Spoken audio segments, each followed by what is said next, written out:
बिस्मिल्लाहिर्रहमानिर्रहीम। अस्सलाम वालेकुम नाज़रीन, आप देख रहे हैं फलक टीवी में आपका मेज़बान मोहम्मद यूसुफ। सामीन कोले का 12 दिन के बाद बिलाखिर इख्तितामी मराहिल आप पहुँचे हैं और हमारे MPS साहब ने बहुत बड़ी कुर्बानी देने के बाद आज इस धरने को ख़त्म किया है। आज हम उनसे छोड़ात करेंगे कि किन वजूहात की बिना पर लोगों ने वज़ीर-ए-आज़म से बात किया है और इलाके के अंदर बैठ कर किस अंदाज से ये इस मसले को सुलझाएँगे। अस्सलाम वालेकुम। वालेकुम अस्सलाम। मौलाना साहब, आपने CM साहब से बात किया है, किस तौर के ऊपर किस तरह के इलाके के अंदर आप इनसे इस मसले को सुलझाएंगे?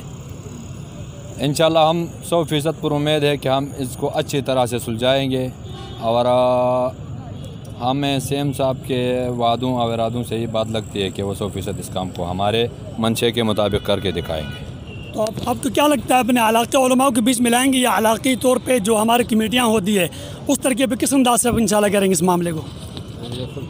हम इंशाल्लाह सबसे पहले कोशिश तो हमारे ये है कि हम सिर्फ दो इसको हल करें, क्योंकि जब ज़्यादा बन जाएगा तो फिर बात से बातें निकलती। अगर इसमें हम नाकाम हो गए तो फिर हम अपने मशरान और उलमा और सारे कमेटीज़ को सामने लाएंगे। इंशाल्लाह आप नाकाम नहीं होंगे, आपने इतनी बड़ी जद्दोजहद की कोशिश किया है, अल्लाह आपको कामयाब करें। तो हम मलिक दीदार साहब से 1-2 सवाल करेंगे। दीदार साहब के माशाल्लाह बड़ी कुर्बानियाँ हैं और कौम के लिए आपने बड़ी जो है ना सलाहियत आप जो है ना इस्तेमाल कर रहे हैं, कि इस मामले को किस हद तक आप दोनों कौमों को मुत्तफ़िक़ तौर पर बैठा सकेंगे? बिस्मिल्लाहिर्रहमानिर्रहीम। सबसे पहले तो तमाम चैनल वालों का बहुत बहुत शुक्रिया कि आप लोगों ने भी साथ साथ हमारी कौम के साथ शाना बशाना खड़े रहें इतना लंबी स्ट्राइक के अंदर, तो मैं आपको भी सलाम पेश करता हूँ। दूसरी बात यह है कि चीफ़ मिनिस्टर साहब ने हमें फुल इख्तियार दिया है, बल्कि कहा ये आप लोगों का मसला है, आप जिस तरह हल करेंगे इंशाल्लाह उसी तरह मैं करूँगा। तो हम पुरुमीद है और इंशाल्लाह किसी के साथ ज़्यादती नहीं होगी। इसको हम अपनी इलाक़ाई लेवल पर इंसाफ की बुनियाद पर, मेरिट की बुनियाद पर इसको हल करके इसको एक्सेप्ट करवाएंगे CM साहब से। खुदा न खास्ता मसला अगर एक कौम की तरफ से फिर भी वही मसला आ जाता है, बटेड़ा गाज़ियाबाद के अंदर ज़ाहिर सी बात इख्तलाफ है, अब तीसरा कोई रास्ता आप इंशाल्लाह निकालेंगे इसके बीच क्या? इंशाल्लाह हम यही रास्ता निकालेंगे कि भाई जो ज़्यादती करेगा, जो जरगे के बात नहीं मानेगा, जो उसूलों से हट जाएगा, हम खुलम खुला कहेंगे कि इसकी ज़्यादती है। हम सूबाई गवर्नमेंट के नुमाइंदे आए हुए हैं यहाँ पे, तो इंशाल्लाह हम ज़्यादती किसी के साथ होने नहीं देंगे। बहुत बहुत शुक्रिया, बहुत बहुत।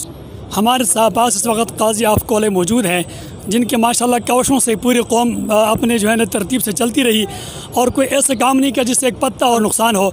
अल्हम्दुलिल्लाह इनकी कावशें हैं।